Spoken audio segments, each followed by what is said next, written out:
Magandang buhay!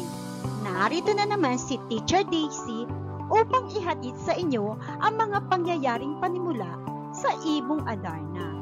Aralin 1 hanggang 4, Kaharian ng Barbanya at ang paglalakbay ng 2 prinsipe. Kabanata 1, Ang Kaharian ng Barbanya, Saknong 1 hanggang 29. Tanyag, sagana at mayaman ang kaharian ng Barbanya. Tahimik at payapang namumuhay ang mga tao rito. Malimit na nagkakaroon ng pagdiriwang at mga piging sa nasabing kaharian, sapagkat mabubuti at mapagmahal ang mga namumuno rito na sina Don Pedro at Doña Valeriana.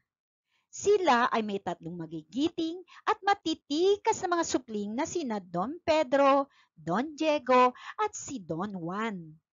Ang 3 prinsipe ay kasalukuyang pinagsasanay sa pakikipagdigma upang sa takdang panahon ang isa sa kanila ay magmana ng trono. Kabanata 2, Ang Karamdaman ng Hari, Saknong 30 hanggang 45. Dahil sa isang bangungot, nagkaroon ng malalang sakit ang hari na si Don Fernando. Nakita niya ang isa sa kanyang mga anak na si Don Juan na pinaslang ng 2 buhong at pagkatapos ay hinuhulog sa balon. Hindi na halos kumakain at natutulog ang hari dahil sa labis na pagkabalisa. Isang medikong paham ang nagsabi na ang tanging lunas daw sa sakit ng hari ay ang awit ng isang ibong. Tanging matatagpuan lamang sa bundok ng Tabor, partikular na kumikinang na puno ng Piedras Platas. Agad namang inutusan ng panganay na anak na si Don Pedro na hulihin ang natatanging lunas para sa sakit ng hari. Kabanata 3, Ang Paghahanap ni Don Pedro sa Lunas, Saknong 46 hanggang 80. Naglakbay ng 3 buwan si Don Pedro bago natunton ang daan patungo sa bundok Tabor. Agad naman nahanap ng prinsipe ang puno ng Piedras Platas. Nagtataka siya kung bakit wala ni isang ibon ang dumadapo rito.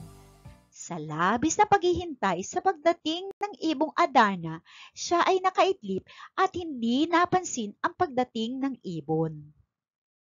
Tumapo ang ibon sa sanga ng puno at umawit ng 7 ulit, habang nagpapalit naman ng kulay na balahibo na makapitong ulit rin. Dahil kinapamasnan na ng ibon na dumumi bago mamahinga, hindi nagtagal ay dumumi na ito at walang ano-ano'y natapat ito sa natutulog na prinsipe at sa isang iklap ay naging isang bato. Kabanata 4, Ang Pagkabigo ni Don Diego, Saknong 81 hanggang 109. Dahil hindi na silayang muli ang panganay na si Don Pedro, inatasan muli ng hari ang ikalawang anak na si Don Diego upang hulihin ang Ibong Adarna. Naglakbay ng 5 buwan ang nasabing prinsipe. Naakit din siya sa kinang nito at napaisip kung bakit walang ibon ang naaakit dito. Nagpahinga muna siya habang matiyaga naghihintay sa mahiwagang ibon. Ngunit dahil sa lambing ng pag-awit nito ay agad ding nakatulog. Nasaksihan man ni Don Diego ang napapatulit kulay ng balahibo nito, siya ay nanatiling bigo.